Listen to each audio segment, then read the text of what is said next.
Hi ಸ್ನೇಹಿತರೆ, ಎಲ್ಲರಿಗೂ ನಮಸ್ಕಾರ. ನೋಡಿ, ಗೃಹಲಕ್ಷ್ಮಿ ಯೋಜನೆಯ ಪ್ರತಿಯೊಂದು ಫಲಾನುಭವಿಗಳಿಗೆ ಸರ್ಕಾರ ಒಟ್ಟಿಗೆ 3 ತಿಂಗಳ ಹಣ ಅಂದರೆ ಏಪ್ರಿಲ್, ಮಾರ್ಚ್ ಮತ್ತು ಫೆಬ್ರವರಿ ತಿಂಗಳ 6,000 ಹಣನ ಜಮಾ ಮಾಡುವುದಾಗಿ ಭರ್ಜರಿ ನೋಟಿಸ್ನ ಕೊಟ್ಟಿದೆ. ಆದರೆ ನೀವು ಎಷ್ಟು ಬೇಗ ಗೃಹಲಕ್ಷ್ಮಿಗೆ ಮರು ಅರ್ಜಿನ ಹೋಗಿ ಹಾಕ್ತೀರಾ, ಅಷ್ಟು ಬೇಗ ಸರ್ಕಾರ ಗೃಹಲಕ್ಷ್ಮಿ ಹಣನ ನಿಮ್ಮ ಬ್ಯಾಂಕ್ ಖಾತೆಗೆ ಜಮಾ ಮಾಡುತ್ತೆ ಮತ್ತು ಸರ್ಕಾರ ಜಾರಿಗೆ ತಂದಿರುವ ಹೊಸ ನಿಯಮಗಳನ್ನ ಪಾಲಿಸಬೇಕು.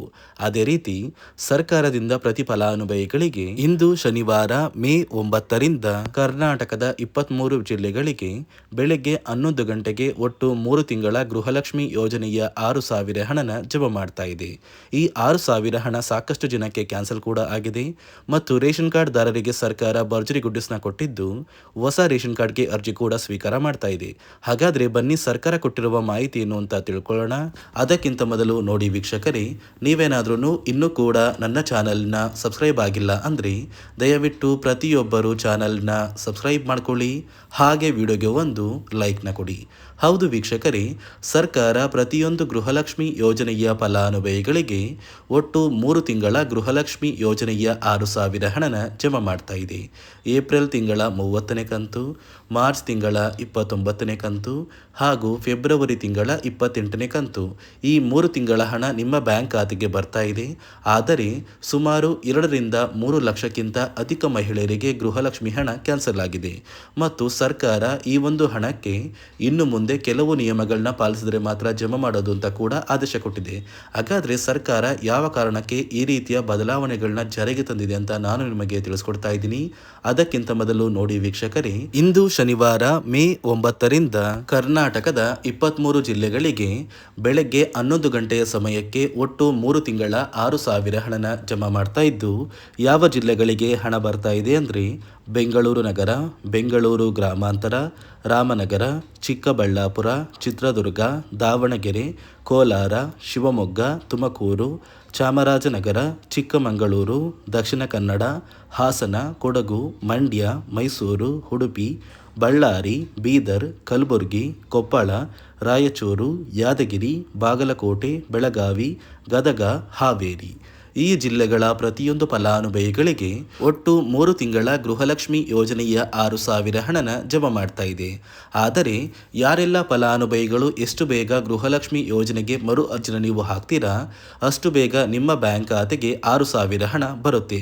ಹಾಗಾದರೆ ಸರ್ಕಾರ ಯಾವ ಕಾರಣಕ್ಕೆ ಈ ರೀತಿಯ ಬದಲಾವಣೆಗಳನ್ನ ಜಾರಿಗೆ ತರ್ತಾ ಇದೆ ಮತ್ತು ಗೃಹಲಕ್ಷ್ಮಿ ಯೋಜನೆಗೆ ತಂದಿರುವ ಹೊಸ ನಿಯಮಗಳು ಏನು ಅಂತ ಕೂಡ ತಿಳಿಸ್ಕೊಡ್ತಾ ಇದ್ದೀನಿ.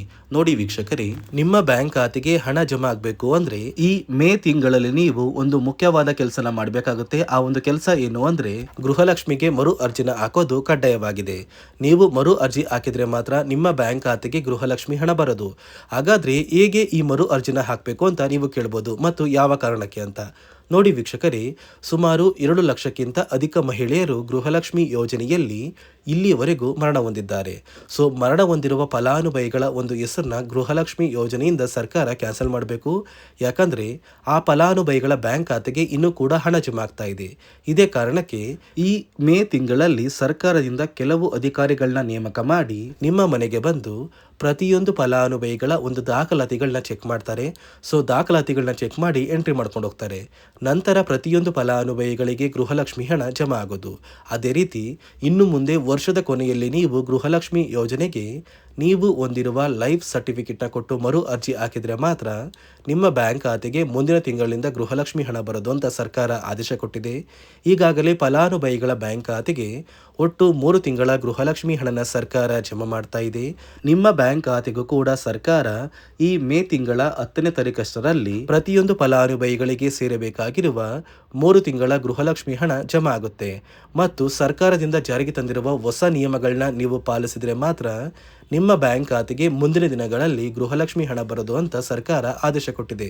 ರೇಷನ್ ಕಾರ್ಡ್ ಹೊಂದಿರುವ ಪ್ರತಿಯೊಂದು ಕಾರ್ಡ್ದಾರರಿಗೂ ಕೂಡ ಸರ್ಕಾರ 3 ಮುಖ್ಯವಾದ ಭರ್ಜರಿ ಗುಡ್ಡಿಸ್ನ ಕೊಟ್ಟಿದ್ದು, ಮೊದಲ ಒಂದು ಗುಡ್ ನ್ಯೂಸ್ ಬಂದು ಸರ್ಕಾರ ಹೊಸ ರೇಷನ್ ಕಾರ್ಡ್ಗೆ ಅರ್ಜಿನ ಸ್ವೀಕಾರ ಮಾಡ್ತಾ ಇದೆ. ನೀವು ಕೂಡ ಹೊಸ ರೇಷನ್ ಕಾರ್ಡ್ನ ಪಡಿಬೇಕು ಅಂದರೆ ಆದಷ್ಟು ಬೇಗ ಅರ್ಜಿನ ಹಾಕಿ. ಅದೇ ರೀತಿ ಎರಡನೆಯ ಒಂದು ಗುಡ್ ನ್ಯೂಸ್ ಬಂದು ನೋಡಿ ವೀಕ್ಷಕರೇ, ನಿಮ್ಮ ಒಂದು ರೇಷನ್ ಕಾರ್ಡ್ಗೆ ಸರ್ಕಾರ ಈ ಏಪ್ರಿಲ್ ತಿಂಗಳಲ್ಲಿ ಫೆಬ್ರವರಿ ಮತ್ತು ಮಾರ್ಚ್ ತಿಂಗಳ ಒಟ್ಟು 2 ತಿಂಗಳ ಇಂದಿರ ಕಿಟ್ನ ವಿತರಣೆ ಮಾಡ್ತಾ ಇದೆ. 5 ರೀತಿಯ ಆಹಾರ ಪದಾರ್ಥಗಳು ಇರುವಂತಹ 10 ಆಹಾರ ಪದಾರ್ಥಗಳನ್ನ ಸರ್ಕಾರ ಈ ಏಪ್ರಿಲ್ ತಿಂಗಳಲ್ಲಿ ಪ್ರತಿಯೊಂದು ರೇಷನ್ ಕಾರ್ಡ್ದಾರರಿಗೆ ಕೊಡ್ತಾ ಇದ್ದು, ಪ್ರತಿಯೊಬ್ಬರಿಗೂ ಆದಷ್ಟು ಬೇಗ ಈ ಒಂದು ಸೌಲಭ್ಯ ಸಿಗ್ತಾ ಇದೆ. ಅದೇ ರೀತಿ ಮೂರನೆಯ ಒಂದು ಗುಡ್ ನ್ಯೂಸ್ ಬಂದು, ಇನ್ನು ಮುಂದೆ ನೀವು ಉಚಿತ ಅಕ್ಕಿ ಪಡಿಬೇಕು ಅಂದರೆ ಆ ಒಂದು ಬಯೋಮೆಟ್ರಿಕ್ ಮಷಿನ್ ಮೇಲೆ ಬೆರಳಿಡುವಂತಹ ಅವಶ್ಯಕತೆ ಇಲ್ಲ. ಯಾಕಂದರೆ ಇದೀಗ ಸರ್ಕಾರ ನಿಮ್ಮ ಒಂದು ಬೆರಳು ಆ ಒಂದು ಮಷಿನಲ್ಲಿ ಎಂಟ್ರಿ ಆಗಿಲ್ಲ ಅಂದರೂ ಕೂಡ ಆ ಒಂದು ಅಧಿಕಾರಿಗಳು ಪುಸ್ತಕದಲ್ಲಿ ನಿಮ್ಮ ಒಂದು ಹೆಸರನ್ನ ಬರ್ಕೊಂಡು ನಿಮ್ಮ ಕಾರ್ಡಿಗೆ ಅಕ್ಕಿನ ಕೊಡಬೇಕು ಅಂತ ಸರ್ಕಾರ ಆದೇಶ ಕೊಟ್ಟಿದ್ದು, ಈ 3 ಗುಡ್ ನ್ಯೂಸ್ನ ಪ್ರತಿಯೊಂದು ಫಲಾನುಭವಿಗಳಿಗೆ ಸರ್ಕಾರ ಕೊಡ್ತಾ ಇದೆ. ಇದರ ಜೊತೆಗೆ ನಿಮ್ಮ ಬ್ಯಾಂಕ್ ಖಾತೆಗೆ ಗೃಹಲಕ್ಷ್ಮಿ ಯೋಜನೆಯ ಹಣ ಇನ್ನು ಮುಂದೆ ಬರಬೇಕು ಅಂದರೆ 5 ರೀತಿಯ ಹೊಸ ನಿಯಮಗಳನ್ನ ನೀವು ಪಾಲಿಸಬೇಕು ಅಂತ ಸರ್ಕಾರ ಆದೇಶ ಕೊಟ್ಟಿದೆ. ಅದೇ ರೀತಿ ನೋಡಿ ಸ್ನೇಹಿತರೆ, ಈ ಬಾರಿ ಸುಮಾರು 1 ಲಕ್ಷಕ್ಕಿಂತ ಅಧಿಕ ಫಲಾನುಭವಿಗಳ ಬ್ಯಾಂಕ್ ಖಾತೆಗೆ ಸರ್ಕಾರ ಗೃಹಲಕ್ಷ್ಮಿ ಯೋಜನೆಯ ಹಣನ ಜಮಾ ಮಾಡ್ತಾ ಇಲ್ಲ. ಕಾರಣ ಏನು ಅಂದರೆ, ನಿಮ್ಮ ಬ್ಯಾಂಕ್ ಖಾತೆಗೆ ಡೆಬಿಟ್ ಮೂಲಕ ಹಣ ಜಮಾ ಮಾಡುವಂತಹ ಸಂದರ್ಭದಲ್ಲಿ ಸರ್ಕಾರ ಸಾಕಷ್ಟು ಫಲಾನುಭವಿಗಳ ಒಂದು ಬ್ಯಾಂಕ್ ಖಾತೆಗೆ ಹಣ ಜಮಾ ಮಾಡೋದನ್ನು ಕ್ಯಾನ್ಸಲ್ ಮಾಡಿದೆ. ಯಾಕಂದರೆ ಇತ್ತೀಚೆಗೆ ಹಣಕಾಸು ಇಲಾಖೆ ಜಾರಿಗೆ ತಂದಿರುವ 5 ನಿಯಮಗಳ ಆಧಾರದ ಮೇಲೆ ಪ್ರತಿಯೊಂದು ಫಲಾನುಭವಿಗಳಿಗೆ ಸರ್ಕಾರ ಈ ಒಂದು ಹಣನ ಜಮಾ ಮಾಡ್ತಾ ಇದ್ದು, ಯಾರೆಲ್ಲ ಫಲಾನುಭವಿಗಳು ಈ ನಿಯಮಗಳನ್ನ ಪಾಲಿಸಿಲ್ಲ ನಿಮ್ಮ ಬ್ಯಾಂಕ್ ಖಾತೆಗೂ ಕೂಡ ಹಣ ಜಮಾ ಆಗೋದಿಲ್ಲ. ಹಾಗಾದರೆ ಬನ್ನಿ ಸ್ನೇಹಿತರೆ, ಸರ್ಕಾರ ಜಾರಿಗೆ ತಂದಿರುವ ಆ 5 ಹೊಸ ನಿಯಮಗಳು ಏನು ಅಂತ ನಾನು ನಿಮಗೆ ತಿಳಿಸ್ಕೊಡ್ತಾ ಇದ್ದೀನಿ. ನೋಡಿ ಸ್ನೇಹಿತರೆ, ಮೊದಲನೆಯ ಒಂದು ನಿಯಮ ಬಂದು, ಸಾಕಷ್ಟು ಫಲಾನುಭವಿಗಳು ಹೊಂದಿರುವಂತಹ ಒಂದು ರೇಷನ್ ಕಾರ್ಡ್ ಏನಿದೆ, ಆ ಒಂದು ರೇಷನ್ ಕಾರ್ಡ್ನ ಮನೆಯ ಸದಸ್ಯರ ಪ್ರತಿಯೊಬ್ಬರ ಒಂದು ಆಧಾರ್ ಕಾರ್ಡ್ನ ನಿಮ್ಮ ರೇಷನ್ ಕಾರ್ಡ್ಗೆ ಕಡ್ಡಾಯವಾಗಿ ಲಿಂಕ್ ಮಾಡಿಸ್ಬೇಕು. ಅಂದರೆ ಈ ಒಂದು ಲಿಂಕ್ ಮಾಡಿಸುವಂತಹ ಒಂದು ಪ್ರೊಸೀಜರ್ಗೆ ಸರ್ಕಾರ KYC ಅಂತ ಕರೀತಾರೆ. ನಿಮ್ಮ ರೇಷನ್ ಕಾರ್ಡ್ಗೆ ಇನ್ನೂ ಸಹ KYC ಆಗಿಲ್ಲ ಅಂದರೆ ನಿಮ್ಮ ಬ್ಯಾಂಕ್ ಖಾತೆಗೆ ಸರ್ಕಾರ ಮುಂದಿನ ದಿನಗಳಲ್ಲಿ ಗೃಹಲಕ್ಷ್ಮಿ ಯೋಜನೆಯ ಹಣನ ಕ್ಯಾನ್ಸಲ್ ಮಾಡುತ್ತೆ.